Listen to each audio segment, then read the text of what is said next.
I love, too, that she actually gets fed up with Sheldon and gets up and leaves. She's the spy, and she still gets annoyed enough that she leaves. I know.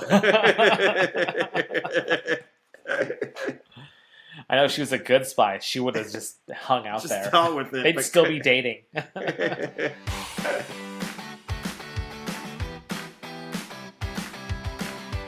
Welcome to Theoretical Nonsense, the Big Bang Theory watch-along podcast. No PhD required. We're the podcast that recaps all the episodes of the Big Bang Theory. No spoilers. So hop into your favorite spot. Make yourself a grasshopper. And enjoy the ride.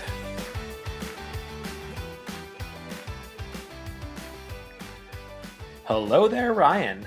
Hello, Rob. How are you doing? I'm doing well. How about yourself? I'm fantastic because we just watched Season 3, Episode 22 of The Big Bang Theory, The Staircase Implementation. Hell yeah. For any new listeners out there, I'm Rob, and this is my co-host Ryan. We are Theoretical Nonsense, the podcast that recaps, reviews, and deep dives facts from The Big Bang Theory, which we call IQ points. And also, this is Ryan's first time ever watching Big Bang Theory, so we do our best to do no spoilers. And Ryan has been told that he's very similar to Sheldon, so we keep a point tally of how close Ryan is to Sheldon.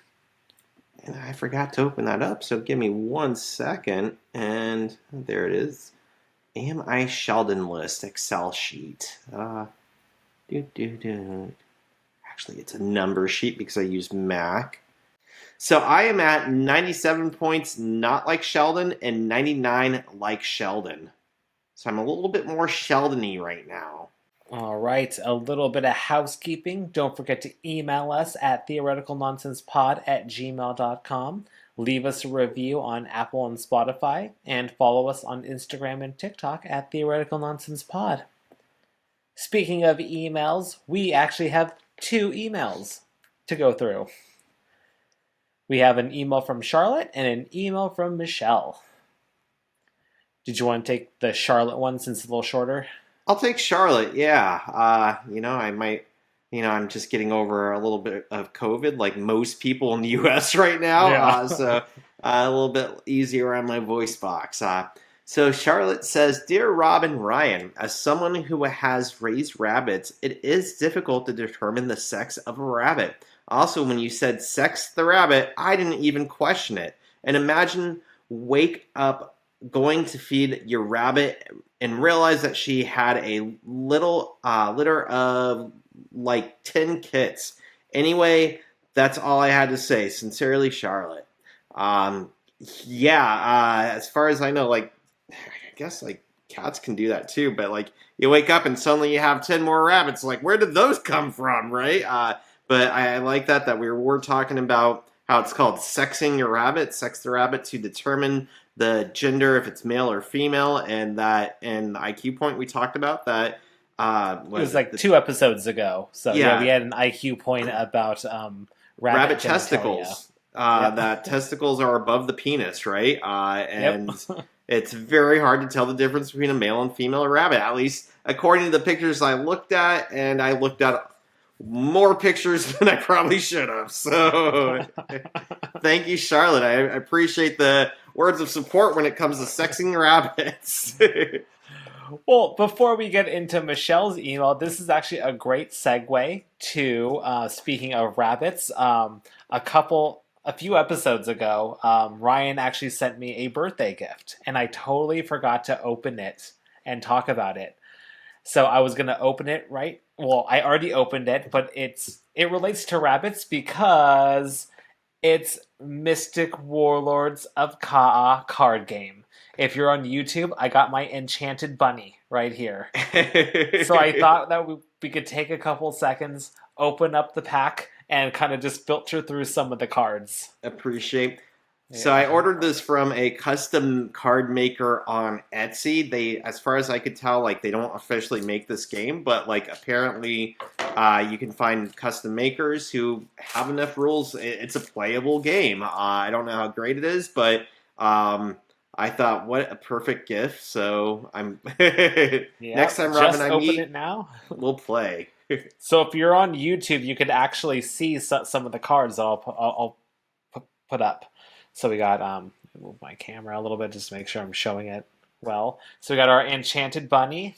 We have Enchanted a bunny. three-headed lion. We have a carrot of power. Oh yeah, the carrot of power. A rotting zombie. Strangling vines. Oh, hello, water nymph. All right, Water nymph. we'll leave it there. There's a lot of cards, but Ryan, when you visit, we're gonna have to play this game. From what I'm saying, that's beautiful artwork. I'm Yeah, impressed. like for custom cards and everything. Yeah, Yeah. lesser demon turtle, mountain elf, nest of snakes. Zest of snakes. They're very zesty Yeah, this time zesty of year. and tangy. And tangy. Well, thanks again, Ryan. I forgot to open it, and then the next episode came, and I was gonna do this exact same thing, but I got distracted and I totally forgot. So here we are now, which works out perfect with Charlotte's email. Great segue into bunnies. So tell me, Rob, is that enchanted bunny male or female? Sex it for me. Okay, time to sex this rabbit. Oh, where'd you go? Oh, okay, there it is. I'm gonna say male. Male. Good enough. All right, now on to Michelle's email. So Michelle, her title is regarding Jewish hell. So it was it was last episode. Was it last episode where we talked about Jewish hell that there is none? I think it was. I think it was the last episode. Yeah. Well, we had an IQ point on the lack of Jewish hell. Well, Michelle writes, hey guys, I listened to the latest episode today and had a couple comments. First, Hebrew National is my favorite hot dog. Those are very good. I actually really like Nathan's too. I think that's just because of the area that I'm at. It's like everywhere. But Hebrew National is very good. Second, sorry. I was just gonna say I like brats. Hot dogs are all good and fine, but brats, like the gray brats, yeah, we talked. If you haven't listened to last episode, Ryan had a long IQ point about hot dogs, and it was awesome. And how they're made, and that they are all fully cooked. It's part of basically hot dogs are bologna. So, yeah, fun IQ. Or bologna is hot dog. That's bologna. Yeah. Wah, wah. Wow. Then she goes on to say, second, I am fortunate enough to not have to live in Jewish hell very often, also known as suffering from heartburn. If you want a deep dive into heartburn, I could go super deep into it, but only if you request, as I'm a nurse but don't want to bore you or confuse you with the knowledge that exists on that hugely broad topic. Honestly, I wouldn't mind learning more about that. I'm actually getting a little older, so God, I'm turning 40 next year, but like I'm definitely feeling it, and heartburn is something that I never had until recently. It's just been kind of hitting me here and there, which is something that I've never had before. So, I wouldn't mind knowing a little bit more about it and why. I've suffered from acid reflux since I was in high school, and doctors basically had no idea what to do. Basically, their go-to is, have you tried fiber? Try some Metamucil. I'm like, I'm taking 2 tablespoons of Metamucil a day, and they're like, that's too much fiber. Have you tried not taking fiber? I'm like, yeah, sometimes I don't take it at all. And they're like, well, I don't know what to do for you. Pepsid-AC. So I've been on Pepsid-AC. Like, have you ever just tried not having heartburn? Yeah, just try Why don't you just do digesting food? You know how flies digest stuff? They like spit it up and then eat it. Try that. Thanks, Doc. Thanks, Doc. I'd be interested in hearing what... That's what happens when I go with the bronze plan. God damn. I knew I should have upgraded my insurance. I'd be happy to hear more about if there's been any updates with it. I think part of it's, for me, is tied to IBS, which for the longest time people have like dubbed nervous stomach, but there's a whole lot of studies suggesting that it's not just nerves. Well, technically, anxiety and depression play into stomach digestion because of the chemicals in our brains, endorphins, are also apparently found in the digestive tract. So like people with like anxiety disorders, depression, or whatever, often suffer from stomach issues as well, and the stomach issues can also turn up as acid reflux. But again, I'm not a doctor. I just know that I've had to do a lot of research because doctors always tell me like, I know your stomach hurts, but have you tried fiber? So, any information I would love to read about. So, All right, Michelle, lay it on us. lay it on Next us. That's episode. an We're invite. expecting Bring it on. it. Third, she goes on. Do Jews have hell? You got it right. No, we don't. However, I think in order to fully answer this question, one must first define the concept of hell. According to Wikipedia, which I realize is not always the best source, but in this case, presents a very good overview of the concept from many religious angles. Hell is a location or state in the afterlife in which souls are subjected to punitive suffering, most often through torture as punishment after death. Religions with a linear divine history often depict hell as eternal destinations, the biggest examples of which are Christianity and Islam, whereas religions with reincarnation usually depict a hell as an intermediary period between incarnations, as is the case in the Indian religions. Religions typically locate hell in another dimension or under Earth's surface. In many religious cultures, including Christianity and Islam, hell is often depicted as a fiery, painful, and harsh, inflicting suffering on the guilty. Answering this question from a Jewish perspective is difficult because Judaism is not black and white on this matter. It's definitely a gray area.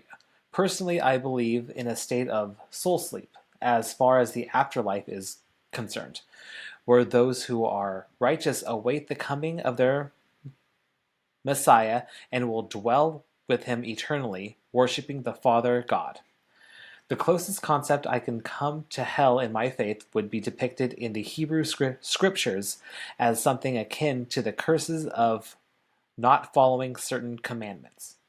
These curses go something like, "He shall be forever cut off from his people." This seems to be an eternity separated from the Creator God, or a ceasing to exist, if that makes sense. It's not someplace in some other realm where the physical and spiritual aspects of a person are forever tormented for all eternity. Again, this is my personal belief, and I guess when you ask a Jew about hell, the answer you will get is their own personal belief regarding such a concept. As the texts in Judaism, including rabbinical teachings, that is to say, teachings from rabbis, are varied and unclear regarding the topic. The afterlife is a concept which must be studied out, and to be honest, my answer today may not be the same answer I will have in another 10 years, if that makes sense. It's a very personal opinion. Sometimes these opinions are passed down through synagogues and families, and sometimes they evolve as a person studies the text. That's all I got, guys. Keep on putting out awesome episodes. Michelle.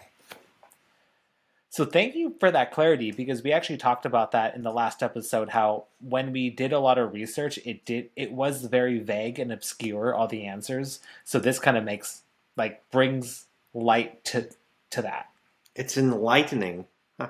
Yeah. Yeah. I appreciate the email too. I think it's fair and thought provoking, and I respect the answer that what you think right now probably will not be what you think in 10 years, because we're constantly doing research, constantly thinking and changing as people. And anybody who's like, this is my belief and it's the only belief that I'm ever going to have, like, I kind of question or doubt, or that might be like, I don't know, a sign that they aren't questioning existence as much as maybe they should. I like people who think about things and develop and grow. So those words help me think about life a little bit more too, I guess. So I appreciate the email. Yeah. Well, thanks both of you, Michelle and Charlotte. Yeah. So keep on sending emails, everyone. Any other housekeeping before we dive in? No, I think that's all on my side. Great. So should we do overall thoughts for the episode? Sure. This is one of the best. I think this is one of the best. I enjoyed it. It had funny parts. I don't know if it had me laughing as much as the last episode, but I respected. Enjoyed seeing the history and the development, and of course, explanation of the elevator. So, I can also say like I didn't have many. I think I have one IQ point. One I had three. One failed. One we covered before, and then I had a third one. And so there's like not much on my end to research, but explain some stuff. We got to see some characters that we haven't seen before. And showed like kind of history. And I also really like, and this is something that I'm wondering with the young Sheldon, where you said that the dad is like a different character. Something I respect in this, at least, is that the character of Sheldon 7 years ago is the same character as he is now. Like, there's no difference. When Leonard signed up to be his roommate, like he got exactly like it's the same person. I'm curious if young Sheldon, if like the character is exactly the same, or if he has changed from being young to old. So if we ever watch that, that's something I'm curious about. I think Sheldon was. You're right. He was a very similar character from 7 years ago to like present day. But I do think that like as Leonard said, he was way worse. He was way worse. Even his mannerisms were noticeably a little bit different. He was almost a little bit more. I don't know if squirrely is the right word, but he was definitely he was definitely different. Different. He had a little bit more tics, so he definitely was a little bit worse. More obsessive compulsive almost at times. So yeah, I can see that. More robotic.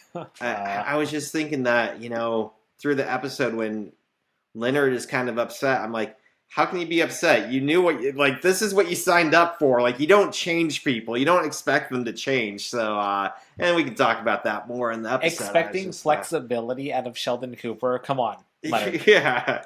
Come on. Are you sure you're a doctor? No, I'm not. Well, he's just an experimental physicist. Yeah.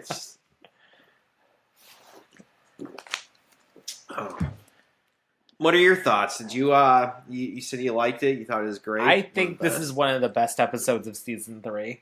I love seeing the history. I love seeing how they met. I love finally it was this huge build up, like when you're watching week after week of like, well, what did happen to the elevator? Mm-hmm. And then like they name drop Joyce Kim a few times, so we finally get to meet Joyce Kim.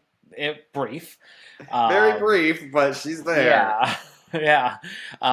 You get to see their neighbor that they kind of mentioned on the very first episode. Mm-hmm. So it's kind of like this build up, and then you finally get to see like the explanation. I know I have a history of saying that I don't really like origin stories because honestly, I really don't. But I think maybe just because it's oversaturated just in the market with like origin movies and stuff like that. So yeah, but I feel like this one is something that we've been kind of like thinking about and yearning for. Like, how did they meet? How did Leonard meet Sheldon? And why do they live together? It's like... what happened on those first couple days? Yeah. How did Howard and Raj enter the picture and stuff like that? So... So I loved this episode. I thought it was funny. It was great. Great story building and stuff like that. I loved it. Yeah, it did have some great story building. I love that part too. Yeah. Also, as an Asian American, I love that there's a couple that there are 2 Asian guests. Well, 2 Asian, not kind of guests. Well, what would you call that? I'd say guest stars. Yeah, they're short-lived. Is both of them like this is at the pretty start of their career, so at the time, like no one would know who they were, and now it's like, one of them right away I knew who he was, and then Kim, like Joyce Kim, like I looked her up. And I'm like, I know what she's been in. I know I've seen her before. But like at that time, like I would flown over my head that they were just random people. But looking back on it, it's kind of fun to say like, shit. I know. I was like, whoa, they were in this. Well, cool. And also, I think this is the first one when we get to it. The first one with technically 2 vanity cards. Oh shoot, there's 2. I only paused it at the first one. Oh, well, you're gonna have to help me out with this one then. Can do. I was kind of confused when I read it. I'm like, I don't get that. And I looked into it more, and then like a second one was coming up, and then I realized what was going on. But we'll get to it. All right, we'll get to that. Well, I guess that means, audience member, you're gonna have to stick around now. Dun, dun, dun. Or fast forward to the end, but don't do that. Don't do. You're not allowed to do that. No, don't. No. All right. This is Season 3, Episode 22, The Staircase Implementation. Aired May 17th, 2010. Written by Chuck Lorre, Bill Prady, and teleplay by David Ghosh. Directed by Mark Sandrowski. Opening scene, Penny is giving herself a pedicure, and she overhears Leonard and Sheldon arguing over the thermostat. Leonard wants to turn it up 2 degrees. And Sheldon makes a big deal that 2 degrees can be the difference between water and steam. And he just carries on and says it's the temperature that he agreed to in the roommate agreement. So another mentioning of the roommate agreement. And then Leonard says, screw the roommate agreement. But then Sheldon says, no, you don't screw the roommate agreement. The roommate agreement screws you. And I love that because at least Sheldon knows he's acknowledging that it's a one-sided agreement. Leonard tells Sheldon to go to hell and set their thermostat, but Sheldon says that at 73 degrees, he's already in hell, which I love. So do you take that as that it was at 71 and Leonard was turning it up to 73? Yes. Okay, I wasn't quite sure. How I took it. Because these are odd numbers, and I'm like, for me, like setting a thermostat to 71 or 73 is like nails on a chalkboard. I'm like, set it to 72 or 74 or 75 because 75 is 5 you can't digit do increments. 73 is just, it's weird to me. I do it with volume as well, and then I was like kind of confused. Maybe it was at 75 and he was turning it down to 73, but I take it like you do that. It was actually at 71 and 73 is too hot for Sheldon. It's a hell like. Not Jewish hell, it's Christian hell. It's Christian hell. It's the fiery brimstone hell. Yep. But man, 71. How odd. Honestly, I don't know if it's just my area because it gets so hot here. I will say that I'm kind of on Sheldon's side on this one. Like I'm a lot more flexible than him. Sheldon, but you aren't. Don't lie. I'm as rigid as a board. I will say that 1 to 2 degrees really does make a difference. I don't know if it's all babies or all toddlers, but sorry to bring my kid back into the conversation. I know nobody likes to hear about this, but like, you have a kid? I know it's weird. It's weird. 22 months for 22 months. It's crazy. He's just locked away in his cage. I will say, like, playing with a thermostat every night since he was born has been like this game, like where it's like 1 degree will mean comfort or discomfort to him. So that's why if it's like kind of hot and it's like 74, we have to turn it to 73. Otherwise, he's gonna start screaming. But then the moment you turn it down 1 degree, he calms down and he goes to sleep. Well, it's crazy. Like he can tell the difference. So like 1 to 2 degrees does make a huge difference. With brewing, like there are strains of ale that have like a 10-degree living span, and basically like if it's above, it's usually like 65 to 72 degrees. Maybe it's like I don't know, something like that. But like within those 10 degrees, like it's optimal, and even within those optimal degrees, temperatures, like they produce different flavors, and you can get people brewing the same exact stuff at different degrees, like 1 degree difference, and they will have different flavors.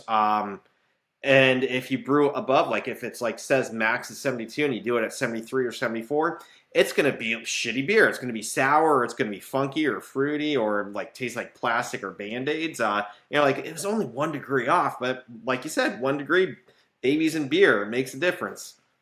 And Sheldon.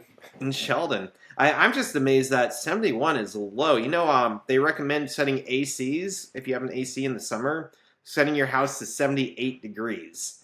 I'm like, that's too hot for me, but I'm not paying That's for 71. way too hot. Oh my God. Yeah. I usually go with like 75. I'm like, it's a little warm, but I'm not wasting too much money. But 71, I'd feel like I was just shredding money if I was doing that. Yeah. We're kind of going through not really a heat wave right now, but a slight, like a spike in heat. So we had our AC set at 74. Mm. And then I had to drop it down to 73. That drive you crazy. I guess you're not. Don't visit us during the summer. Not 73. I get there and like I just fixed it on your temp or thermostat. I'm like, Rob, what the fuck are you doing? It's 73 in here. It's the first thing that you're gonna go to. You're just gonna sprint over to the thermostat. Don't even say hi to anyone. Just change that shit. I like look you in the eyes as I do it, like. That's right. How you like me now?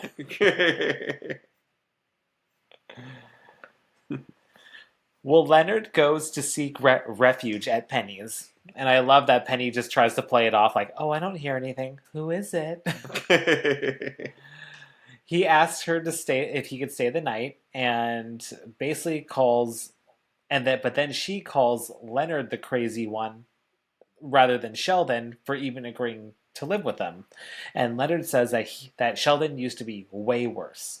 And then we dive into story time. Story time. Jumps back 7 years.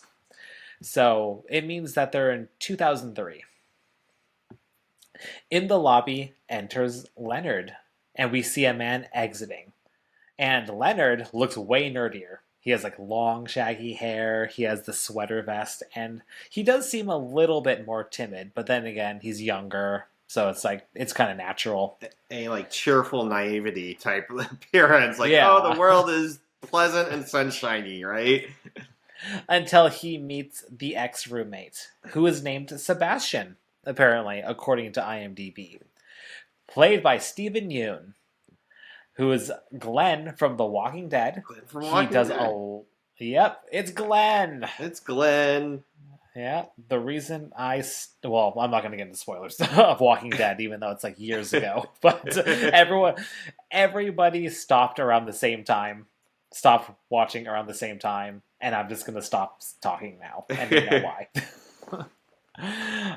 He also did tons of voice acting, most notably and recently Invincible, which is a really good show. He was in Beef with Ali Wong, another great show. And he was nominated for Best Actor in the Academy Awards for his role in Minari. And I was shocked that he was actually credited for Stranger Things. I saw that too. Yeah, a dead security guard. Dead guard. Yeah. But what? Then again, he probably just loves Stranger Things. Like, you know how like there's a lot of actors that love Star Wars that they're willing to just be a stormtrooper? You know, It's like, oh, you don't have to give me credit. I just want to be in it. I'm sure it might have been something like that, and I totally get it. Just, I want to be a dead body over there type thing. Just to say that I was on the set. I was going to say two other ones. He was in, Aksha, the movie where the creature's made for meat, but it's like a lovable creature.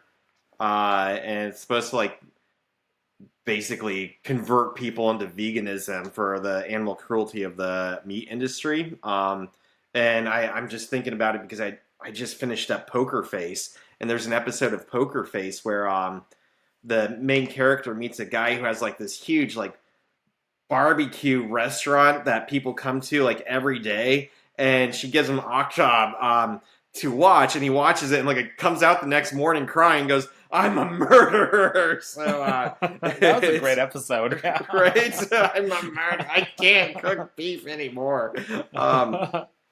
That and what was that? Oh, he's been in some horror movies. One called Mayhem, and some violent stuff. That man, he's been a lot. And like I said, like going back, like if we were watching this in 2010, I think most people would have no idea who he was.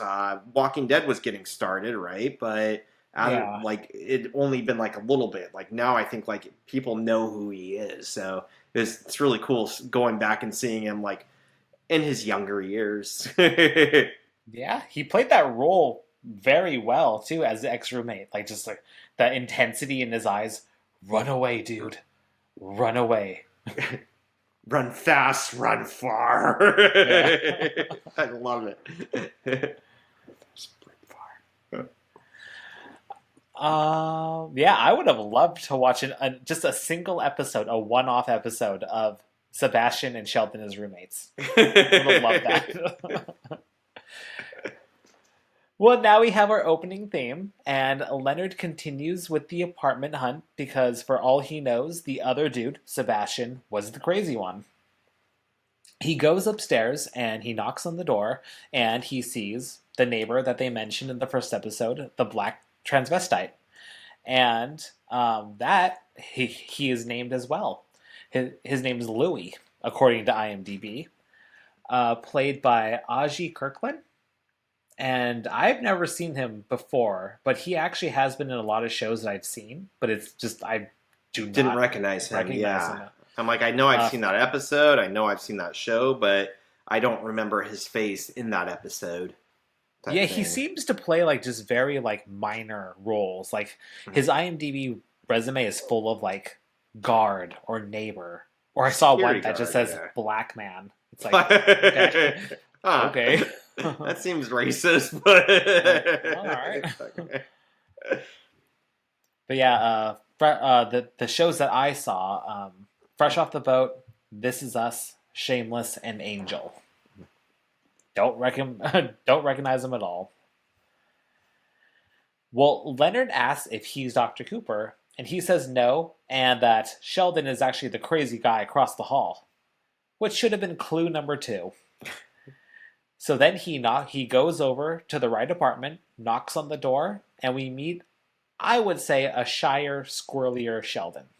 So then the test begins. Sheldon asks, "What's the sixth noble gas?" And then he kind of answers, but kind of questions radon. And then Sheldon calls him out on that. "Are you asking me or telling me?" And they have a nice little interaction there. And See, then the he next seemed question. meaner to me there when he's like, "Are you asking or telling?" He's like, "Telling." I'm like, wow, he's kind of A little bit more intense. yeah, yeah, More robotic. more robotic. Terminator robotic, not Not good my friend. robotic. Like what? No, wait. The Iron Giant. I was gonna say Yeah. My Friendly Giant. That's not a thing. my friendly giant sounds like it could be a Wait. thing. Next question. He asks Kirk or Picard, and then he answers correctly by saying original series over Next Generation, but Picard over Kirk.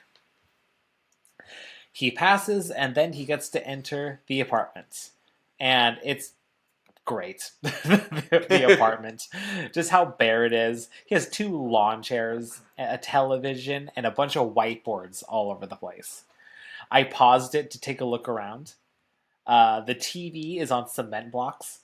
The kitchen is pretty much bare, like completely bare. But I did notice some cereal on the top of the fridge, which I'm guessing his assorted fibers of cereal.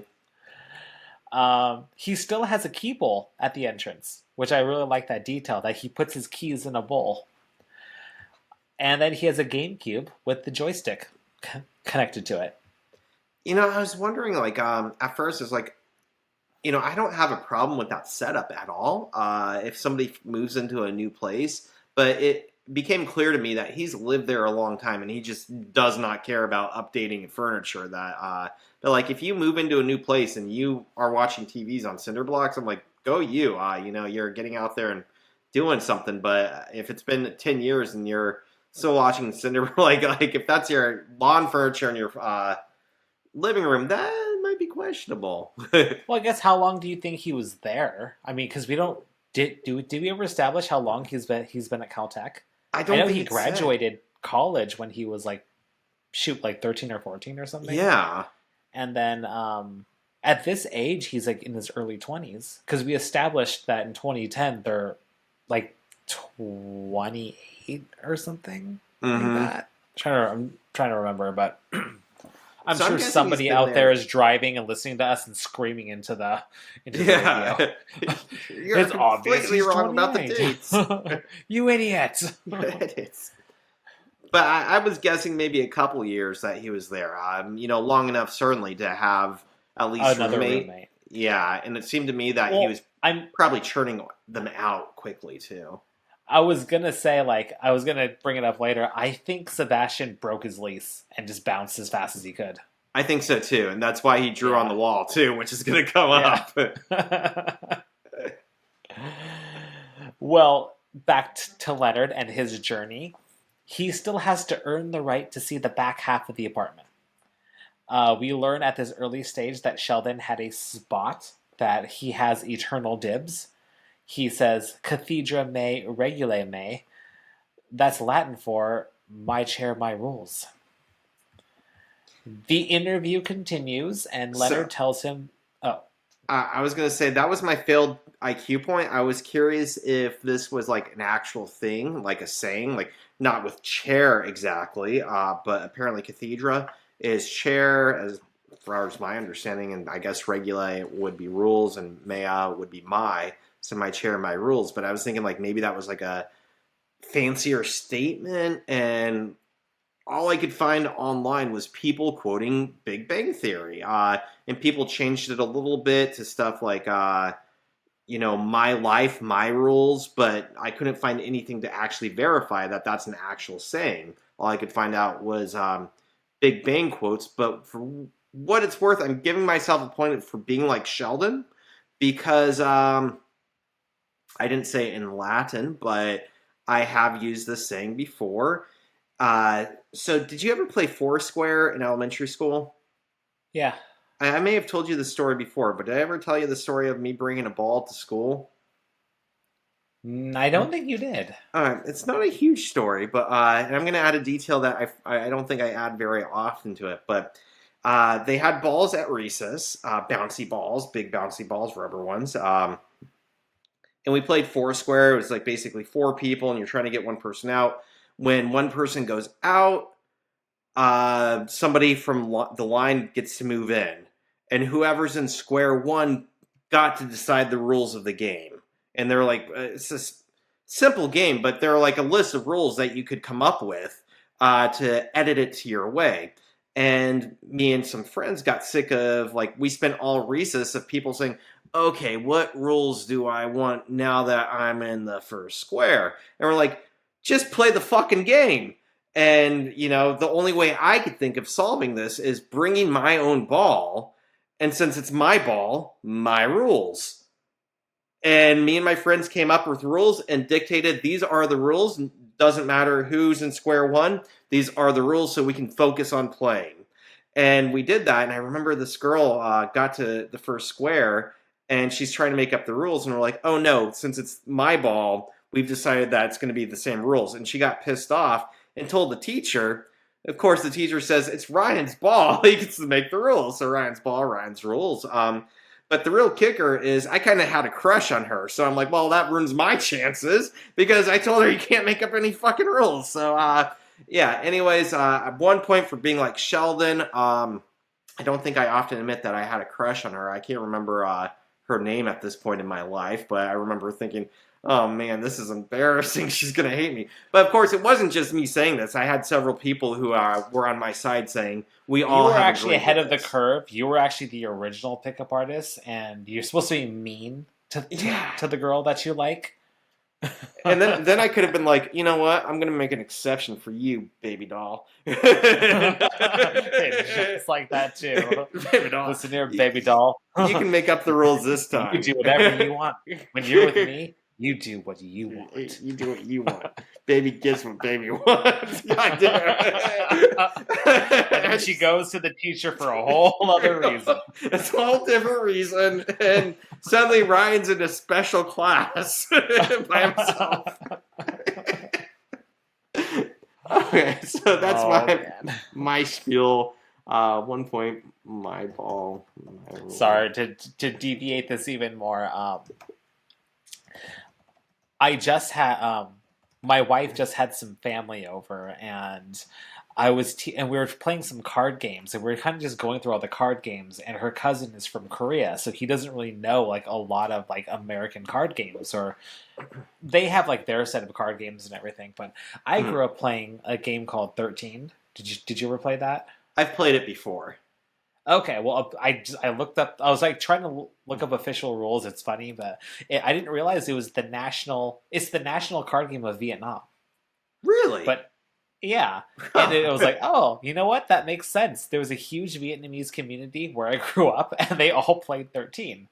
But it was just kind of funny because I was explaining the rules to them, and it's such a unique game that the cousin just kept looking at my wife and it's like, is he just making this bullshit up? Come on, you're making this up. Like, that can't be a real rule. This can't be how this is played. Is that the one? No, I'm thinking of a different one. I think I played that one. You have 13 cards. The lowest card goes first. The 2 is high instead of low. Familiar. You can't put the 2... The 2 is high, but you can't put it in a run. What's the one where, is it Kings and Queens, where, like, somebody plays a card, they get to make up an actual rule? Oh, God, what was that? I do remember playing something like that. Wait, wasn't that a drinking game, though? It was a drinking game, yeah. Yeah. And yeah, like, 13 is not a drinking game. It pissed me off because, like, you literally made up rules, I remember one time I'm like, okay, nobody's allowed to use pronouns anymore. And everybody was like, then I had to explain what a pronoun was. Thanks, English teacher. I remember, like, yeah, we make up weird stuff. Like, you're not allowed to ask a question. Yeah. Literally make up rules. So, yeah, I can see why he looked at it. Was it called cups or something? Or I'm blank. I don't even know. I can't remember. I drank too much those nights, apparently. 7 is heaven. The queen was the Viking queen. Wait, no, that's devil. Wait, what was it? It was. What is it? 6 for dicks? Is that right? Yeah. So if you draw a 6, all the guys drink? All the guys had to drink, yeah. There's somebody listening. You know, we have some friends who are listening who are probably going to call us after this. We're like, what the fuck, guys? Definitely Jake, because we played with Jake. Yeah. Jake, shoot a comment. We need to know. It's been too long. We lost too many brain cells. We have no idea. We lost way and too many I'm sure everybody cells. is interested in the drinking games that we used to play. Anyways, back to the interview. Back to the interview. The interview continues, and Leonard tells him that he's an experimental physicist, and Sheldon very abruptly cringes. But then Leonard agrees to drive him to work since Sheldon doesn't drive.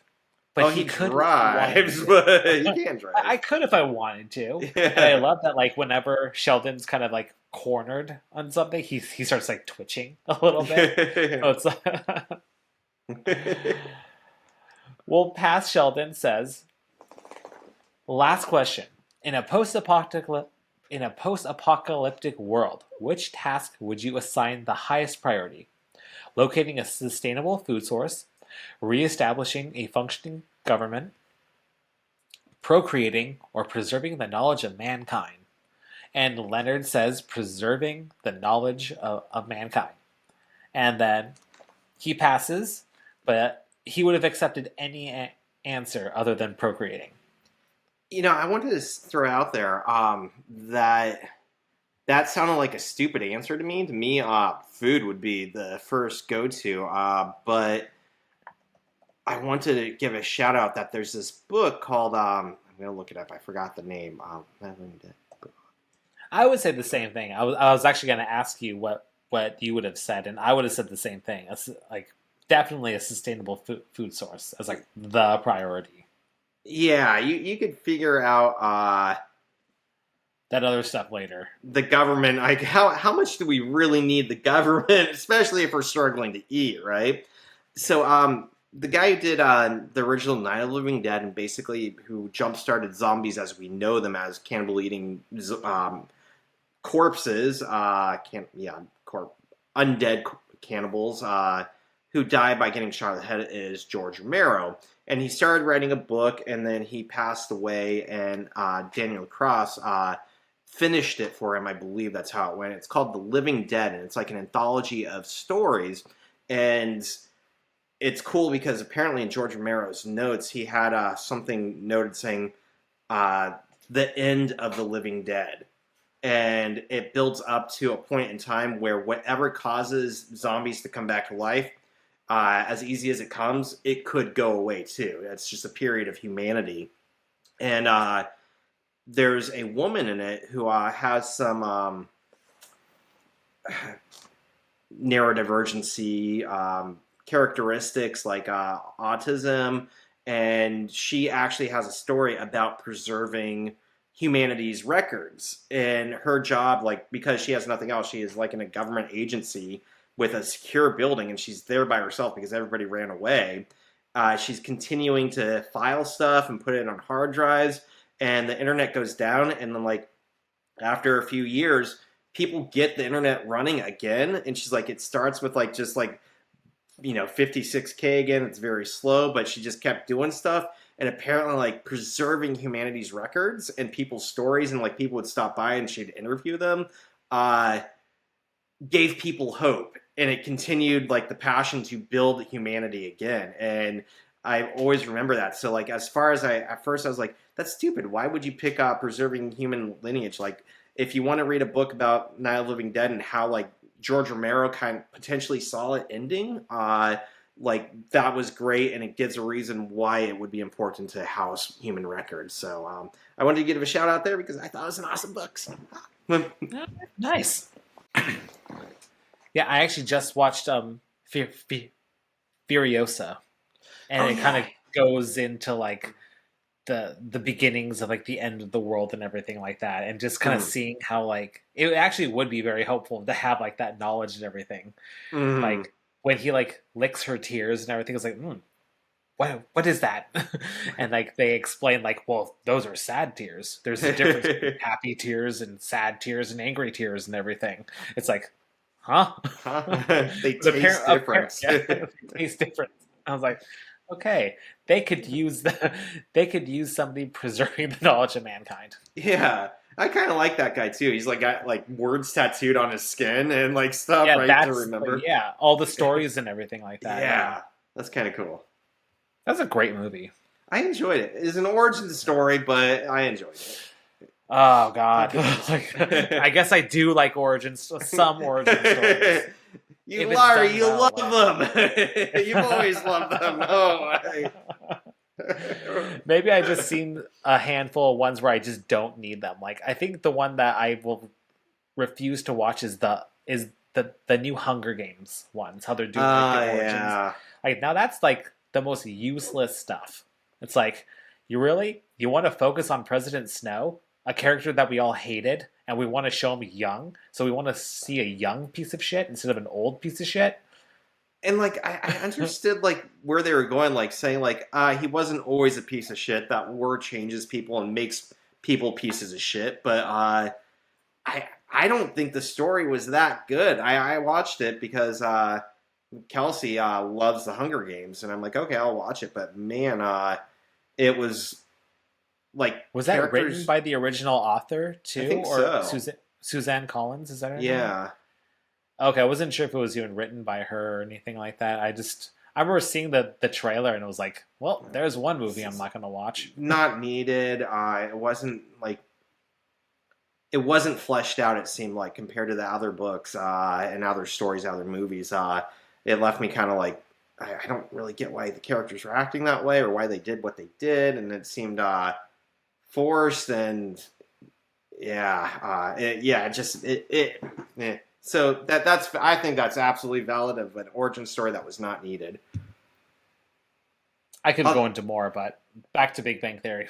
I was gonna say really quickly that. that the one that I always go to, and I like it. I would fight for it. Is Wolverine origin story, because he has such a Wait, really? yeah, I love it. I love the fact that he fought in the Civil War and like he never dies, and I think okay, like I'm canceling this podcast now. I'm gonna shut down. Have a good night, everyone. I will fight for that one. I like maybe not the movie, but the origin story in general. Getting the metal. Even put what in they his did bones. with Deadpool. Okay, no, I don't like the Deadpool. I just meant in general. Even the Gambit stuff. Okay, in general, I think it Wolverine's origins. In general, okay, Yeah. we'll go with that. But the movie itself, like, yeah, I'd have to watch the movie again. But I could put it this way: I enjoyed the first like 3 minutes where it's like a montage of him and Sabretooth, played by the guy who's Ray Donovan, right? yeah. And I'm like, yeah, I enjoyed that. But you're right; they fucked up Deadpool and Gambit pretty hardcore. So you watched the first 3 minutes, and then you took a snack break, and then you just never came back. 2-hour snack break. I'm like, that was a damn good movie. Oh, that was great. That was great. Milk that anyone? Let's watch some Hunger Game origin stories now. Yeah. It's going to be a good night, everyone.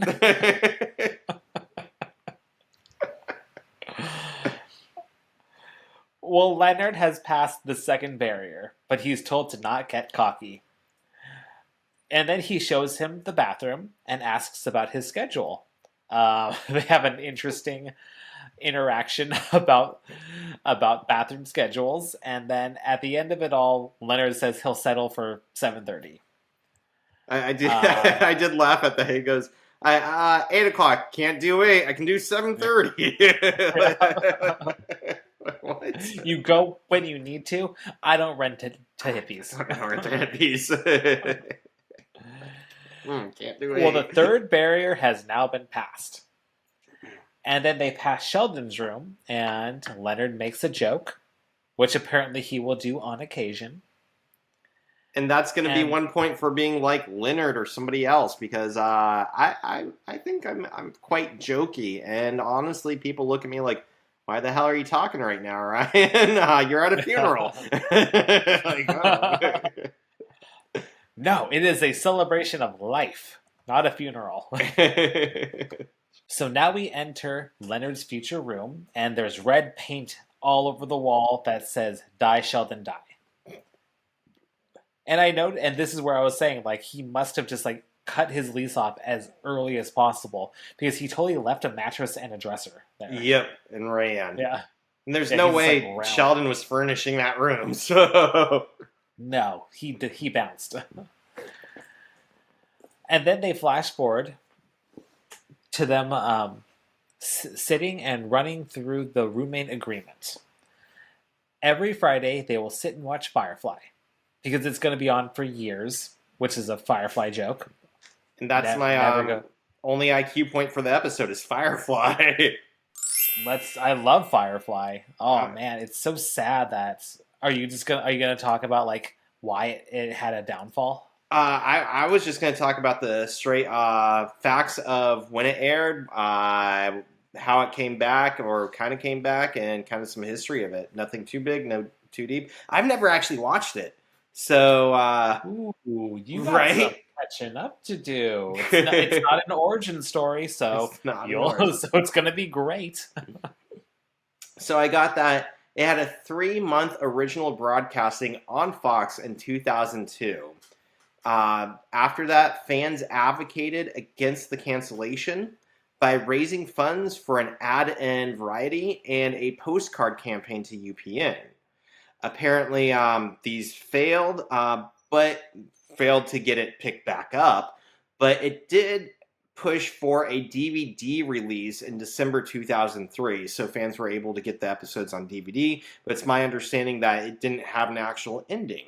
So, further fan activities, and this is according to FireflyFandom.com.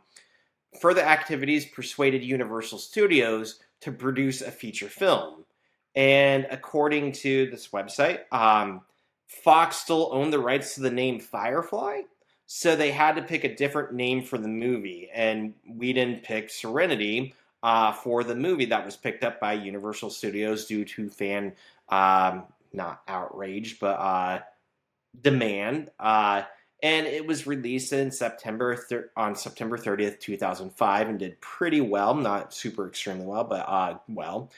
Apparently, in July of 2006, a documentary called Done the Impossible was released. So I haven't watched this, but apparently it relates fan stories on how the show affected them and kind of the passion and the pursuit to uh, get this picked back up as a movie, and why there is such a not compulsion, but passion for this story being told of Firefly. And then apparently on September 4th, 2010, at DragonCon, a fan-made Serenity sequel project was released called Browncoat's Redemption. And that seems kind of like, oh, it's a fan-made sequel. But apparently Whedon gave his blessing, and this is in quotes, his blessing, for this movie. So it may not be like super spot on, but it is technically like a kind of a wink on it as being a sequel, even though not super official. And it was sold on the film's website. So if you're ever wanting to catch up or follow up, like what happens next, like that's probably your next place to go. So the series, Serenity, and then Browncoat's Redemption. And that is what I have for the IQ point, because again, I've never actually seen the show. So thoughts? Do you know if that sequel had the same actors, or did they? It was just the same characters, just did different actors, since it was more or less unofficial. I'll look this up really quick. I took it as different actors and probably kind of a different storyline to discuss events that were happening, but I don't think it had the same people at all. IMDb is only giving it a 5.1, but it's hard because if you're a fan-made fan service to something, like you're not going to have the special effects or anything, or like the millions of dollars to pour into something. It's hard to get. And if it was fan made, it must have just been like actors or just like done in the backyard or something like that. Yeah, I'm not recognizing any of the names. Well,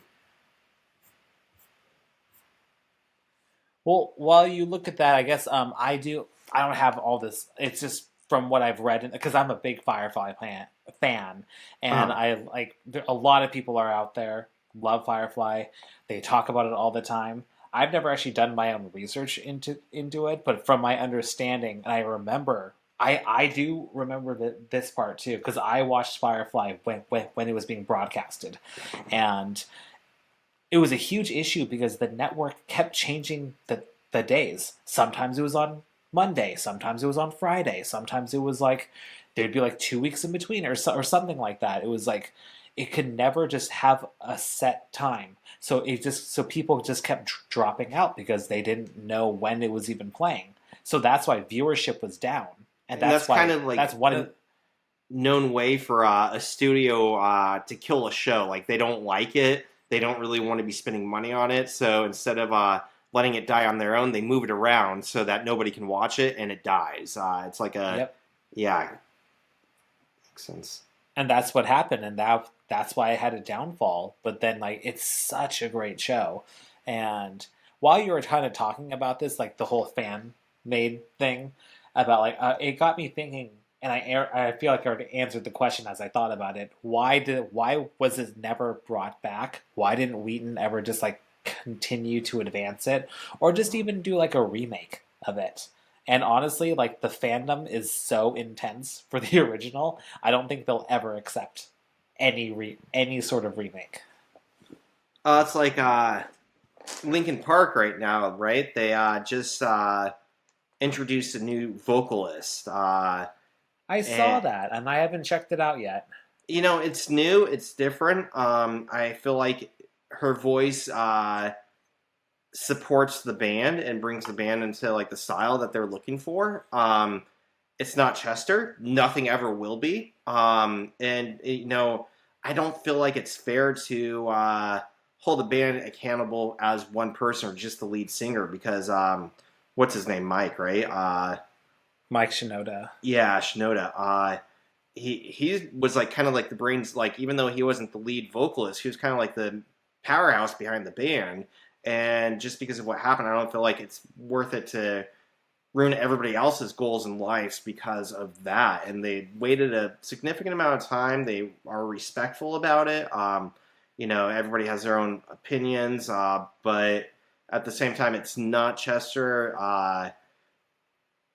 But I don't think it's bad either. I'm enjoying some of her stuff. You're a pretty big, passionate music fan. We've had a lot of conversations about music, even on this podcast. But I know they have been so long that I've had to cut them here and there. How do you feel about that? Like when bands change members, like how do you feel about that? Like, do you think like they should just change the name, or do you think that they just have to? If the core group is there, it's like still like, well, we don't want to just completely change who we are just because we introduced a new member or lost a member or something like that. It's like, I see bands kind of as like they're basically companies. They are production. What's the word? Factories producing mediums that we consume, media that we consume. They produce music and we consume it. We buy it. And the band name is we're buying into a certain company. It's like if you go and you like Coke or you like Pepsi, you go because you like Linkin Park style. And I feel like they're keeping up the style. So I'm fine with them changing members as long as they maintain the style.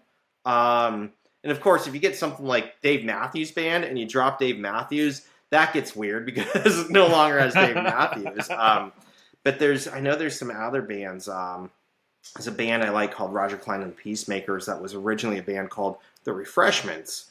And basically they dropped the name Refreshments. I don't remember why, but the lead singer and like the lead guitarist were the same.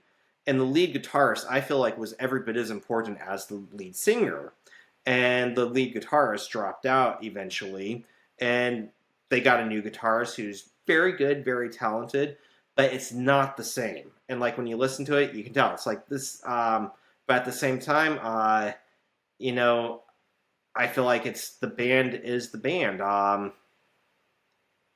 And I'm, maybe if I know about it or they let you know beforehand, but I feel like if it changes style too much, I feel cheated, or ripped off a little bit. But at the same time, if they're some of the same members and they're trying to keep their dream alive and what they love and that what they're creating and their passion.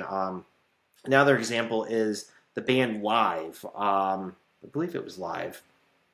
The lead singer broke away from the band and wanted to do his own stuff. And the question came up, don't quote me on this, but what I remember is both the band wanted to go as Live and the lead singer wanted to go as Live. And at that point, who gets the name, right? Yeah. And at that point, I say, both of you lose the name, just make something else up. But the lead singer is very stylistic, and they could not replace that sound. Now they're in, I believe, the band Fuel got a different singer. And when I started listening, I thought I was going crazy. I'm like, is this the same band? And then it turned out that they got a different singer. And I'm like, but, I can't be too mad at them for trying to continue their career with a name that they have grown to love and that they're working towards in that style. That's my thoughts on it. In 10 years, I might think something different. Yeah. What are your thoughts? I'm very torn on that because I feel like especially like Linkin Park, it's a little different because it's like Chester's there, or Chester's gone. They replaced him, but then Mike is still there. So it's like, I feel like the vocals are such like, I'm not a music person. I have no idea. I could be completely off on this, but I feel like just as like a casual music lover, the vocals are like, the voice is like so important to who like the sound of the band. So when you replace them with a different voice, to me, that automatically sounds different. So it's like, this is like a little odd. I understand that you're still like a majority there, but at the same time, it's like, oh, this is kind of weird. I'm kind of a little weirded out right now. But if they had changed band names, people would probably complain and say they're just trying to be what they were before, and they're just not as good. Like they would always be like, people find reason Compared. to complain, right? No, they don't. No, they Nobody don't. does that, That's stupid, especially on the internet. And you think I'd probably have a bigger problem if they gave her more piercings and like shaved her head and gave her some tattoos to make her look more like Chester. And that so I'd probably like, that's fucked up. But okay, now I'm really weirded out. She legally changed her name too. Like, that would be weird. Which is technically. If you ever watch Back to the Future and Back to the Future 2, the guy who plays Michael J. Fox's dad. Yeah, I heard about that. Yeah, they didn't want to rehire them him too. Yeah, but they stole his likeness. In that case, it's probably going to be huge precedent being cited as a precedent because with AI and AI deep fakes, like likenesses are going to be used all over the place, and that's fucked up to steal somebody's face. I don't know. Yeah. But all right, let's go back to Big Bang Theory. Okie dokie. We deviated long enough. Deviated. Well, moving on in the roommate agreement, now Sheldon is talking about their flag. The apartment's flag is a gold lion rampant on a field of azure. Never fly it upside down unless the apartment is in distress. And this is just another hint at Sheldon's love for flags. So I actually did an IQ point on this one. I did on an upside down flag. Does it really mean distress? I assumed it meant surrender, so I'm curious. It does mean distress. At least it does for the United States. And as a Texan, I'm sure Sheldon is just following the American standards of codes. One would think that this would be a universal meaning to all countries. However, many countries have flags that are very difficult to distinguish if they're right side up or upside down. So, for example, in the United Kingdom, they have the Union Jack. To the naked eye, the flag would look the same, whether it's right side up or upside down. But there is a small indicator in the stripes that determine whether it's right side up or upside down. So let us know, anyone out there from a different country, does raising your home country flag upside down mean distress as well? Well, back to America and Sheldon's apartment. Distress is the most common interpretation to an upside down flag. However, it can also convey other meanings. Some view it as a protest against government policies, war, or social injustice. It can be a form of political expression, a call for accountability, or a plea for unity in a divided nation. In recent years, displaying the flag upside down has gained renewed attention as a form of political dissent. Activists and protesters have used this symbol to draw attention to issues such as racial inequality, police brutality, and environmental crisis. In the current state of the United States, waving an upside-down American flag has been used by both the liberal side and the conservatives. The liberal side has used this symbol during the Black Lives Matter movement, and more recently, conservatives have used this after Trump's convictions. So then it got me wondering, like, is it illegal to do this in the United States? Because I know, like, based off like what we learned from talking about flag code in the past, you could do a lot of things to the flag that's actually illegal. Mm-hmm. So before you fly your flag upside down, I just wanted to make sure it's like, is this going to be okay? Does it still mean all these other things I just mentioned? And technically, doing this to your flag, holding it upside down, is illegal. Oh. Yeah, technically, but It's actually just rarely enforced Mm. because some of like the highlights for guidelines for flags is that it should never be carried flat or horizontally. The preferable way to retire an American flag is by burning it or burying it. The American flag should never be dipped to any person or thing. It should never touch anything physically beneath it, and it should be permitted to fall freely. The flag should never be upside down, except to signal distress or great danger. I was So going to say, it's kind of like technically, yelling oh, fire in a movie theater, right? Or a crowded stadium. Like, it's illegal to do that because you're actually voicing a false report, right? So yeah, that kind of makes sense. yeah.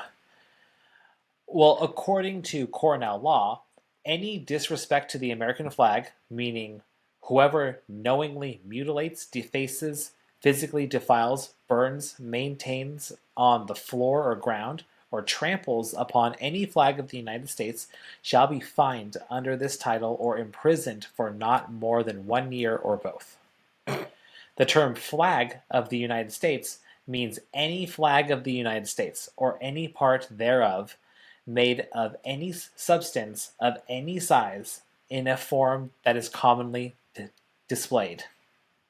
So, back to technicalities, using the American flag as apparel is technically a code violation. And Oh. that does refer to any display of the American flag on your clothes. So technically, all those Trump supporters could be fined and could be imprisoned for all the United States apparel that they put on.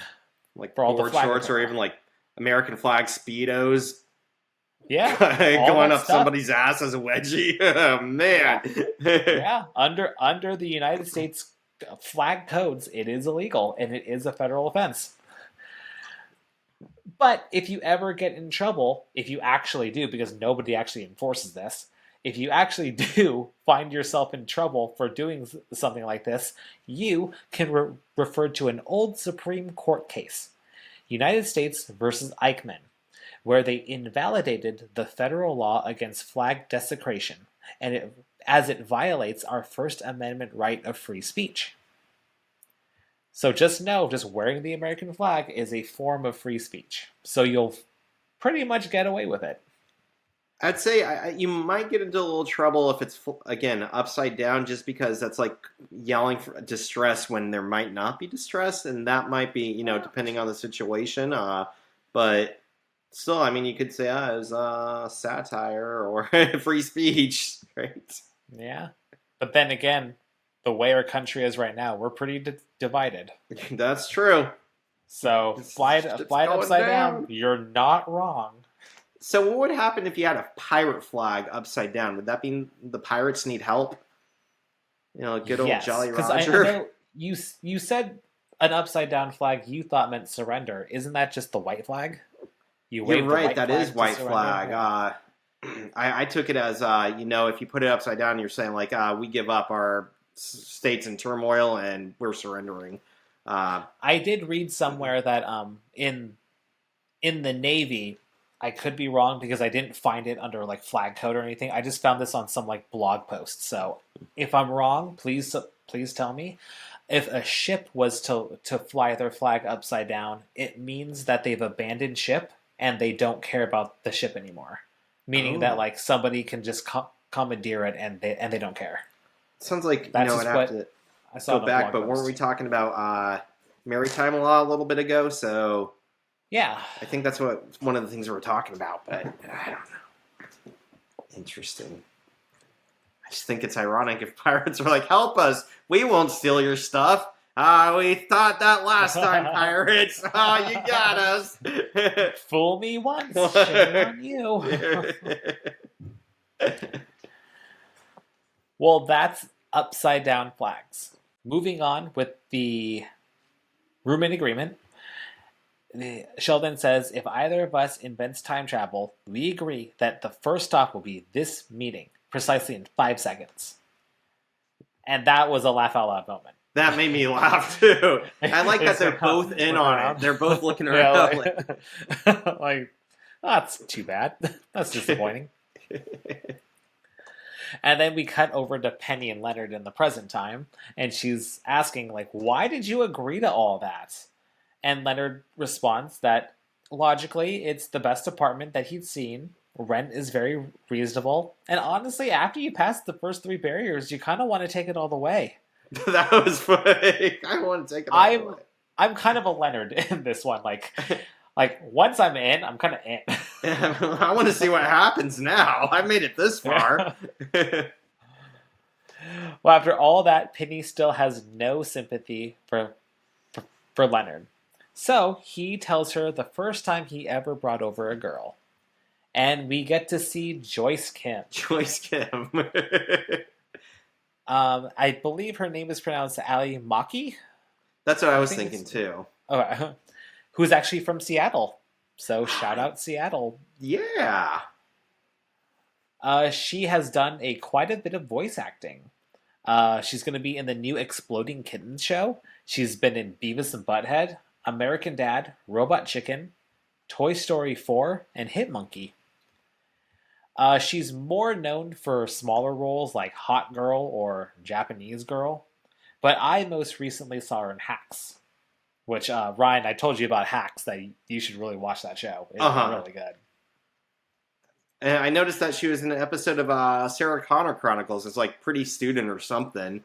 But I thought that was kind of funny since we've had a little conversation about Sarah Connor Chronicles. Yeah. Well, Leonard and Joyce are in bed, and Sheldon just keeps knocking on the door until he answers. And he's there because Leonard has violated the roommate agreement. Specifically, Section 8, Visitors, subsection C, Females, no paragraph 4, Coitus. Roommates shall give each other 12 hours notice of impending coitus. But we actually learned in the previous episode that if it's not a romantic female, then they only need 24 hours. So he does reduce the time a little bit for coitus, but it's not really that much. But it's all good because Leonard can't be too mad about Joyce Kim because it turns out she was actually a North Korean spy. I love, too, that she actually gets fed up with Sheldon and gets up and leaves. She's the spy, and she still gets annoyed enough that she leaves. I know. I know she was a good spy. She would have just hung out there. With it, They'd still be dating. Well, now we get to the elevator story. Sheldon comes home and Leonard is playing on the Nintendo Cube with Raj and Howard on a new couch. And they're all looking very fly, by the way. Raj is straight from the 80s in a pink oversized suit and a mullet. Howard has some curls, a soul patch, and pretty much 90s attire. Like, and what we find out is a dickie. Yep. Leather pants, a golden, kind of thing that looks like a vest, but it's really not. It's like a t-shirt. Mm-hmm. I thought it was a vest, but then when you look up close, it's like, wait, that's not a vest. What the hell is he wearing? And then he has Dickie. Dickie. Well, Sheldon demands an explanation for the couch. Leonard says that he got it for $100 from some people from the first floor that moved out. And Leonard outsmarted him from his own roommate agreement thanks to a spam filter. He was supposed to give him an email notification. So then he busts out the Palm Pilot, clicks away, and then he finds it. Well, Leonard sent him a picture of a cat playing a piano, and he labeled it Bunny. So that's how he ended up on the spam block. Which bit Sheldon in the butt in the end. So, yep. I did email you. And now we jump ahead a little bit, and we get a nice little iPod versus Zoom joke. Sheldon turns out is Team Microsoft. And now Sheldon tries... Nope. And now Sheldon tries to find his spot, and he makes everybody move around. And that's where we find out about Howard's Dickie. And now it's time for Babylon 5, which Sheldon vetoes. Which I love that it's like an ongoing thing. They've mentioned it multiple times how much he hates Babylon 5. Then the guys kind of just say F it and they leave. Sheldon, I love that Sheldon just kind of thinks that he's going with them, but then he's happy, like, oh, you're going to go without me. That's even better. That is funny. He starts to get his jacket, right? And they're like, we're Yeah. leaving you. Because And of you. Wanted to say again, this is my third IQ point that I didn't actually do because it was an IQ point from season 1, episode 12. I looked at our list and found it, but Sheldon says that they the proper way to say what they're trying to say, they say he's the guy they're trying to get away from, and Sheldon corrects him and says the proper syntax is the guy from whom you're trying to get away. And the notion is you don't end a sentence or phrase with a preposition. But again, we've talked about this in season 1. That's not true. There were 2 writers from the 17th century that basically said we don't like this. And just a recap, in Latin, you can't end with a preposition. And they wanted English to be more like Latin, which makes sense for Sheldon because, well, he's already spoken Latin at least once in this episode. So... yeah, we can see that, but technically it's not a real rule. It was just a preference. And in doing this research, I wanted to share one thing, that there's a quote from Winston Churchill that says about ending sentences with prepositions. He says, from now on, ending a sentence with a preposition is something up with which I will not put. And I love it because it points out the complete idiocracy or overcomplication of we can end with prepositions. So I'm against Sheldon on this one, and yeah. So, but again, that IQ point belongs in season 1. I just wanted to recap. Nice. All right. Well, now we flash forward to Howard's house, and his mom is asking if he's having a play date. And I did notice that her voice is a little stronger than usual. So I think it's pretty good writing to account for that she'd be younger, so her voice would be a lot more husk. A little thicker, yeah, I noticed that too.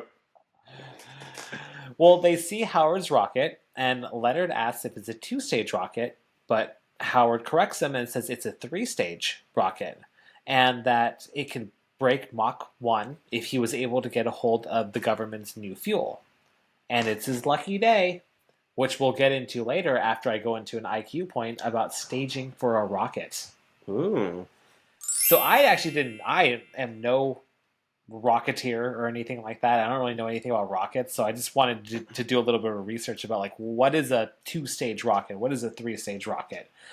I loved rockets when I was a kid. I built lots of them, but I never got past the little engines that you could put in and hook up and like have the little gadget with batteries and go beep and like it sent a little charge that ignited it. But I didn't even think of doing an IQ point on this. I'm curious what you have. Well, you could probably help me out on some of this then. So I wanted to know what staging is for our rockets. And I found this on thephysicsclassroom.com and spacemesmerized.com. Howard has a 3-stage rocket.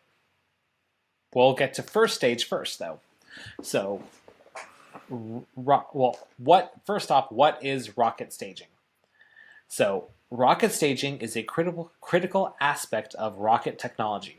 It refers to the separation of rocket stages during launch, which enables rockets to reach their desired altitude and speed. The most common type of rocket staging involves separating the boosters from the main engine after they have burned out, allowing for a lighter vehicle to be propelled into space. So, first stage is single. This is when a rocket has one engine or booster, and there is no form of separation or discard mechanism. 2, two has 2 different sections, a lower booster stage and a upper stage with its own separate engine system that ignites after burnout from the first stage's engines. This type provides better efficiency than single-stage rockets, since once the first stage has depleted its fuel reserves, it can be jettisoned away. Now, three-stage is what Howard has. Three-stage rockets follow a similar design philosophy as two-stage. An additional third stage with its own set of engines designed explicitly for deep space missions like planetary flybys or interstellar travel beyond our solar system. And last, it's called multi-stage. Multi-stage rockets are at least 3 stages high and are primarily used to carry payloads beyond Earth's orbit. They have separate engines for each stage, and as each stage burns out, it is jettisoned away to reduce weight. So it's pretty much the same thing. Just multiple things detaching. Stages. Yeah. That was I remember as a kid always being really, really confused, like watching like rocket launches, like real NASA rocket launches, and like in space you see the little shuttle that looks kind of like an airplane, and like it comes and lands. And when you're watching the actual thing, like there's these like 2 big orange silos. I'm like, what the fuck is that? And like it was later in life that I watched the whole thing that I realized that the orange silos like detach and fall back to Earth and crash back down, while there's a separate like engine that propels it even further without the weight of the silos that burn out to get it like a certain point into the atmosphere. And then like the little airplane looking thing like has like enough to kind of guide it back down to Earth. I don't know. Other stuff like that. Or around the moon, depending on the mission, like you said. Yeah. But yeah, the small rockets are all single stage because it's just like that one fuel source that, I don't know, burns and propels it upwards. And then when it gets to a point, like it shoots something up through the end, like it gets to a point where it like ejects something and it causes the top to shoot out. And that's where the parachute comes out. And that's where the rocket will parachute back to Earth. It's so much fun to make. And like I had ones with like little action figures in there, and like the action figures would parachute too. And it was cool. I remember I've one never guy been into that. made That's one fun, that I don't know what the moral of the story is, but I feel like there's a moral here about don't try in life. He had this rocket that he had spent like all summer, like we're all making like these dinky rockets, but his parents helped him build like a 6-foot rocket.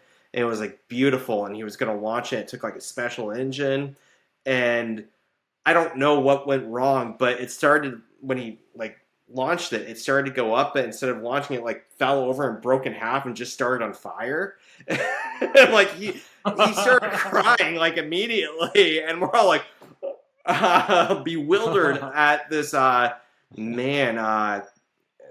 catastrophe. So yeah, I don't know. Like everybody was like, "Oh my god, his rocket's so beautiful! It's a special engine. It's gonna be amazing," and it just burned. So yeah, rockets. Kids, this is why you don't try. Don't try in life. Just watch somebody else try and fail, and that's basically the same thing. I don't mean this. No. Oh, that sucks, though. Oh man, it was so beautiful too. I just felt so bad. All right, so that's my story. I love talking about rockets. I don't know why, but they're so cool.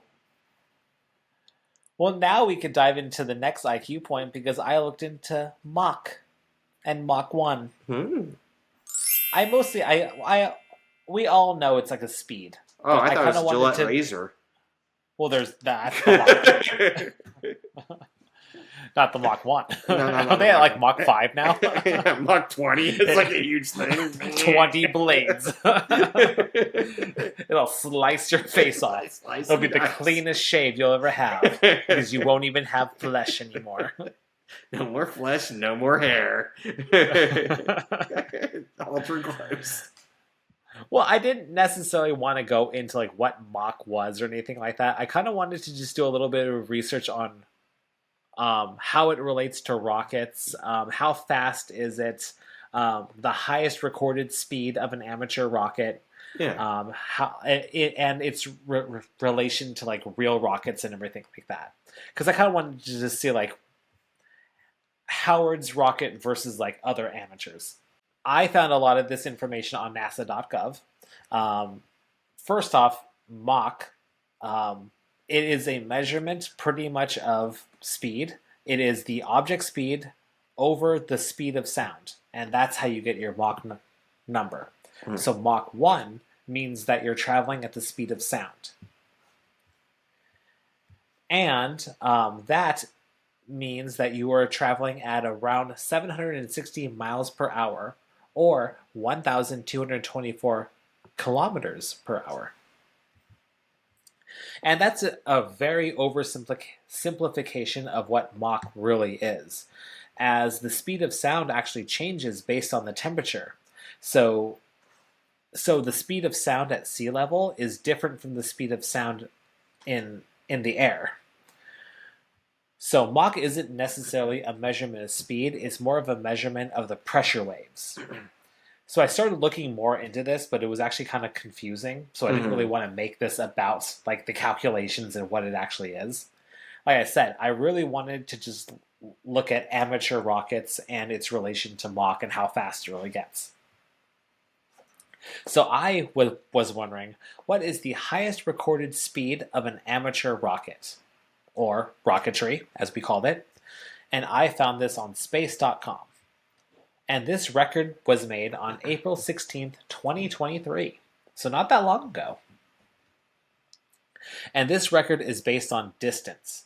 But I'm sure this went hand in hand with speed since it requires a great amount of thrust in order to hit that distance. This happened with the students of Embry-Riddle Aeronautical University. They launched a small rocket to a maximum altitude of 47,732 feet, or 14,548 meters, which is 1.6 times higher than Everest, which stands at 29,032 feet, or 8,849 meters. The feat also more than doubled the previous record set by the United States undergraduate and collegiate amateurs, which was 22,000 feet, or 6,706 meters. Their rocket, named Deneb, after a star in the constellation Cygnus, broke the sound barrier easily. It reached Mach 1.5.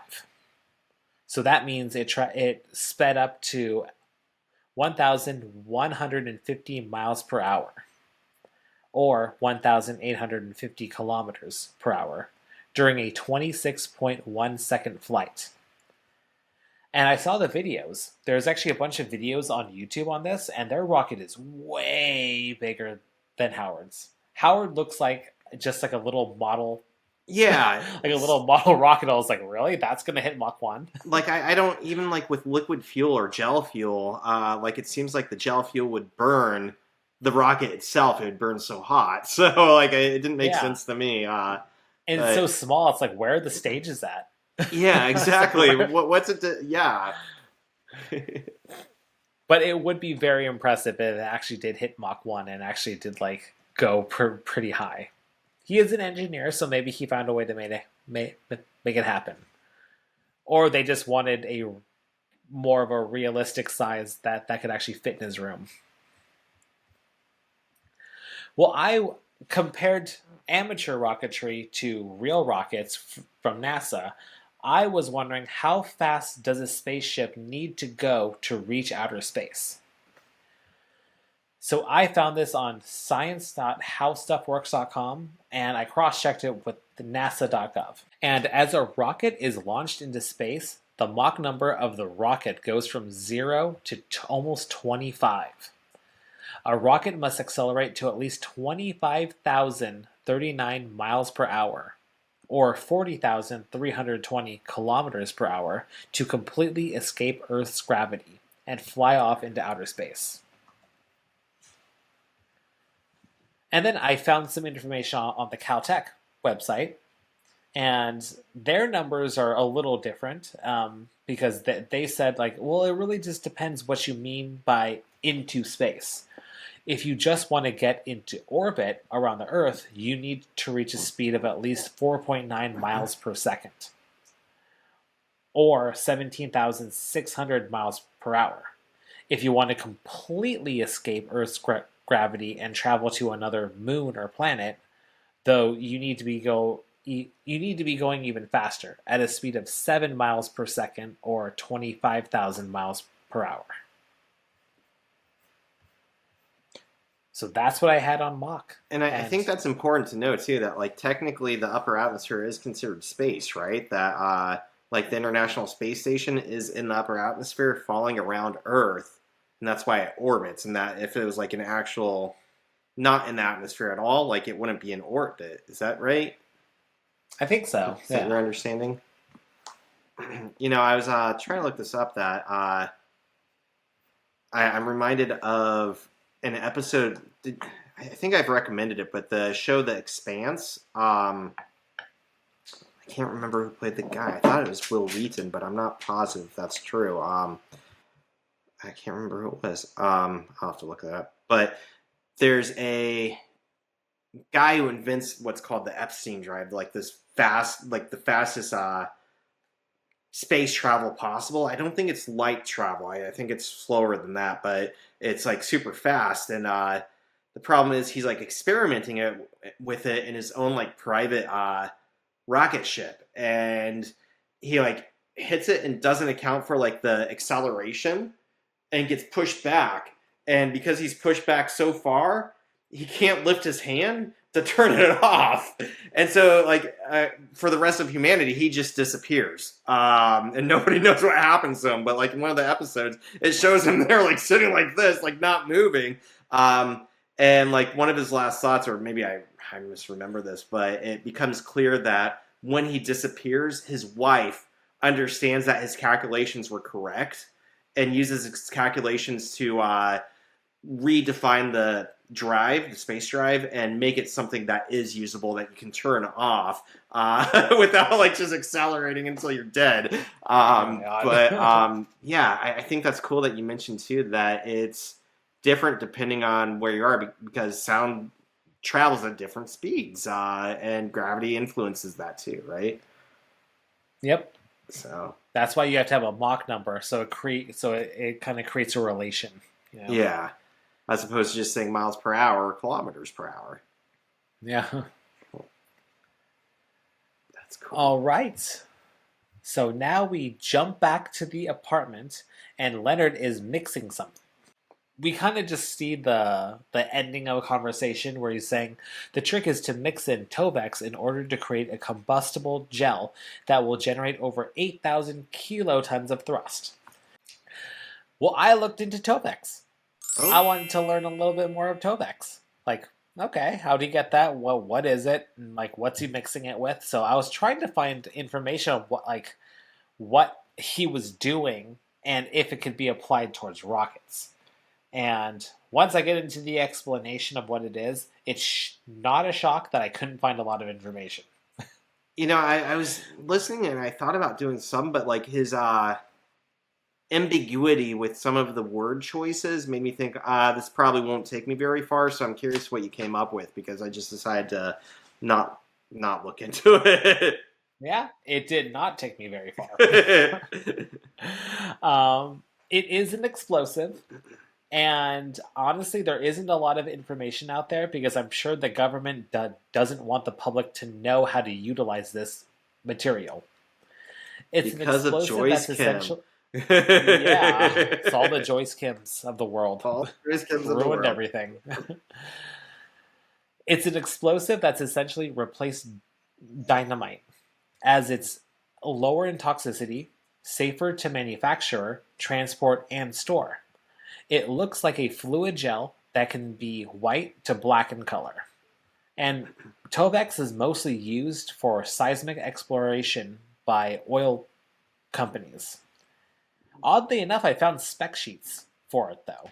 Like what it's made out of and everything like that, how to store it and things like that. It's like 10 pages long. So that's good. That. We need storage just in case we end up with it, Yeah. But most sites that I browsed all share the exact same information. But like I said, I tried to look into like put the pieces together of what he was mixing it with, and if you could actually take that and actually truly put it inside of a rocket. And there's no information out there. Hmm. It must have gotten just scrubbed off the internet. But yeah, but pretty much dynamite is a thing of the past, and Tovex is in. Nice. Yeah. I'm not Well, sure when I could use that, but it seems like that's important somehow. yeah. One day you're gonna be on a game show, and they're gonna ask you about this. Or it's gonna be like post-apocalyptic world, and I'm gonna need like what explosive do we use, Ryan? Dynamite or Tovex? I need Tovex. Tovex. And it's a gel-like substance. Color is white to black. White to black. Yes, you saved humanity. Yes. Well, Sheldon chimes in that Leonard made a mistake in his calculations. And obviously, Leonard starts to get frustrated because after all this time, like it's only been like what, like a couple of days Yeah. since he met Sheldon, and he's already like, "I've had it with you. Like, you may know everything about TV shows and blah blah blah, but this is what I do." And as he's like on his high horse, the smoke starts appearing. Well, he runs out of the apartment, and Sheldon flips the flag upside down. They are now in distress. And Leonard eventually gets the tank into the elevator, where then Sheldon just grabs it, drops it, and pulls Leonard out. And then boom. And this fully explains like the whole dynamic of their friendship and why they're even there and why they're all there. Not only did Sheldon save his life, he didn't rat him out to the landlord or the police or Homeland Security. He was actually really good at keeping a secret. I made a note about this that it's weird because, I mentioned it before that I'm okay with some of the other details. I wasn't okay with Sheldon throwing shit out the window, but I'm okay with this. I don't know why that is. Maybe it's because no one got hurt. Because he saved a life. Like, if he didn't do anything like that, it's like... Or you mean putting it in the elevator, right? Yeah, putting it in the elevator, saving a life. I guess they also acknowledge that it brings in the police and Homeland Security, and they lied about it somehow. So it's acknowledging, like, this is a big deal.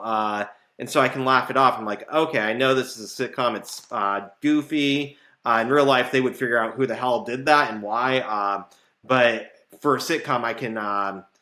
suspension of disbelief, right? That I can suspend it where with the thing going out the window, I'm like, that didn't work. I'm not saying this is rational or logical. I'm saying I was okay with this. And like you said, it helped cement their bond, and it became a big thing with the elevator not working. So I was okay with it. I liked it. I thought it was funny. Yeah. Well, now we cut back over to Penny. And... the only thing that Penny takes out of all this is that because of this, she needs to walk up 3 flights of stairs. And then he says that he did a stupid thing, and that he questions her like, "Well, haven't you done anything stupid?" And then she tries to save face and says, "I was in high school. I was studying, keeping my nose clean, doing volunteer work for the community." Well, then it flashes back, and she's in her bedroom with a man, and they're looking at a pregnancy test, and she's not pregnant. Yes! They both cheer. Not pregnant. Well, now we come to our ending, and Leonard returns to the apartment, and he kind of apologizes. He gets called out by Sheldon that it's not an apology, and then he really apologizes. And Sheldon is actually really good about shaking it off. Then they sit down and turn on the TV, and it's Babylon 5. And then the yelling continues. The end. And I was going to say one extra point for being like Leonard here, because he shouts something like, if you're not, what's he say? You're not even watching it. You're not even watching. It's just dialogue that I feel like if you're not watching, go into another room, put earplugs in. For me, I can tune stuff out. So I can simply just pick up a video game or a book and just tune it out. I don't, maybe that's a magic power that not everybody has, but I stand by that. if you're not even going to watch the TV, don't dictate what other people are watching. Go do something else. So 1 point like Leonard there. I definitely cannot tune things out. So like that's actually how my wife got me into a lot of reality TV. I'm in the room just browsing on my phone, just kind of like glancing up. I can hear things, and then like I kind of glance up and look at it, and then it turns into, oh no, she didn't. Oh no! And then you're voting on your phone with text messages. Yep, like oh fuck that shit. Oh damn! And then I'm into it more than her. That's why, like, I'm at a point where I have to leave the room. Like, if I'm not interested and I don't want to get sucked into it, I'm gone. I remember my sister. I've met other people like this too, but it's like sounds just like grind on their nerves, and if they're trying to concentrate or do something else, like you said, like not being able to tune stuff out. But I remember like one time we were on vacation, we were sharing a room, and I was typing, and she was trying to take a nap or something, but the keyboard typing was too much, and she like flipped out on me, and I'm like, God damn, that's really sensitive if it's keyboard stuff. And for me, like keyboard typing is like white noise. I may not even acknowledge that it's happening. But like there are some people where it's just like the slightest noise, and I feel like Sheldon's probably in that category where if it's not what he's doing and it's just slightly distracting, it becomes that incessant like cricket in the room that's driving him nuts, right? Well, I also think he just hates Babylon 5. That too, he hates Babylon 5. So yeah. We should watch an episode of Babylon 5. Is it really this bad? I know. Well, now we're on to apparently the multiple vanity cards. Mm-hmm. So I paused it and screenshotted at number 287. That's one of them? And then yes. You found another one? So, do you want to read 287? I'll pick it up from there. Yeah. So, Chuck Lorre Productions, number 287. In big, bold, capital letters, censored. 3 exclamation points. And then it goes on to say, apparently it's okay to show brutal violence in graphic, vomit your Jenny Craig dinner up in your mouth detail on Forensic Cop Show, but it's unacceptable to write about it with a little whimsy. As always, you can read the offending material on my website, chucklorre.com. Frankly, I think you'll be disappointed. So I'm guessing something happened. Yeah, apparently he got censored, right? So this is the censored one that he's rewriting, saying, I wrote something else, but I'm not allowed to show it. So the actual one, which I found as 287 censored, or C, 287C. And it says, there's part of me that yearns to explore the darkness and tragedy of our lives without resorting to jokes that lighten or distract from the fundamental horror of the human condition. Fear, brutality, greed, rage, stupidity, loss, pride, grief, insanity, betrayal. These are but a few of the words we use to describe the ugliness that hides in all of our hearts.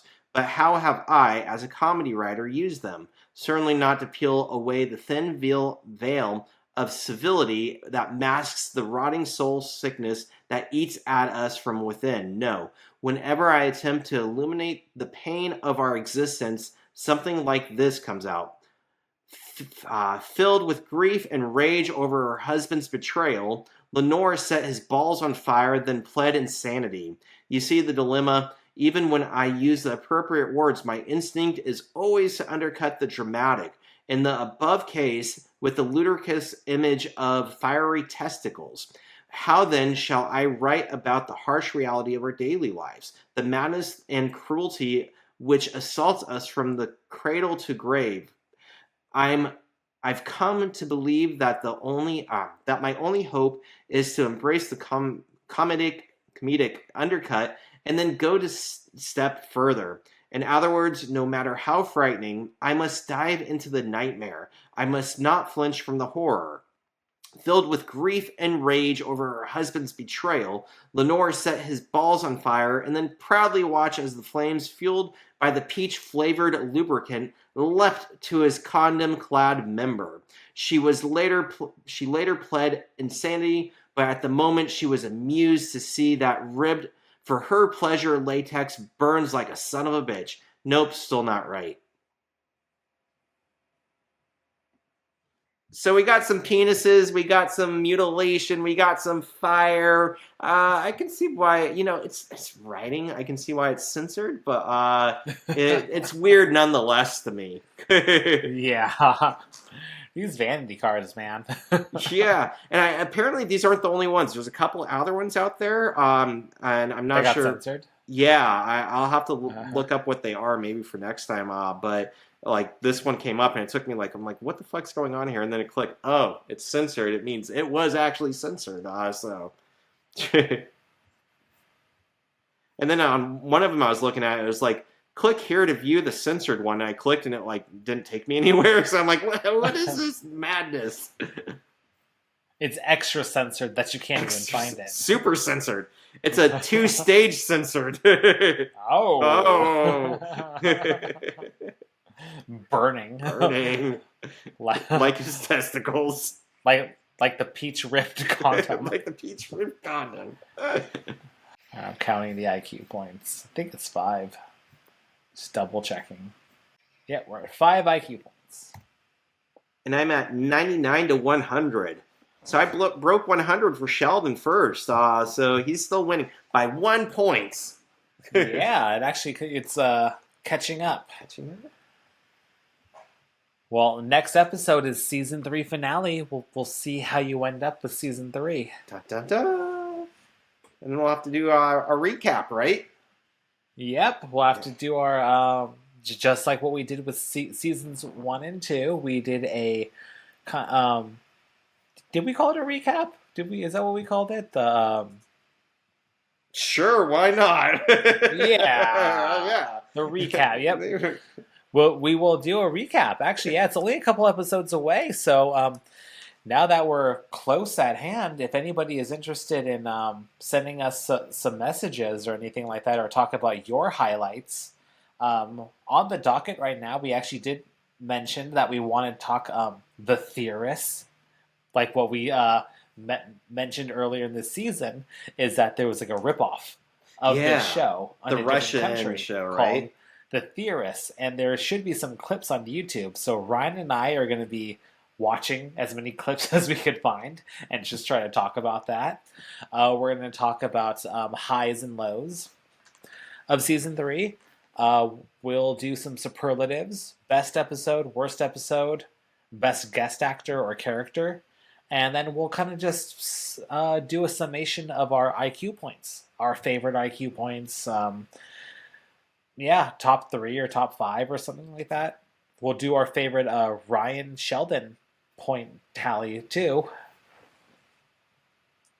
So a lot of good things on the recap. We may not be talking about a specific episode, but if you're a Big Bang Theory fan, you'll love it. Send us what your thoughts are too, what your favorite ones were, and we'll mention them. All right. Well, thanks again for listening. Don't forget to follow us on Instagram, YouTube, and TikTok at Theoretical Nonsense Pod. Don't forget to email us at theoreticalnonsencepod@gmail.com. And we will see you next time when we talk the season 3 finale. Episode 23, The Lunar Excitation. Thanks again. Take care. This was Theoretical Nonsense, the Big Bang Theory watch-along podcast. No PhD required. Our intro and outro music is by Alex Grohl. Thanks for listening.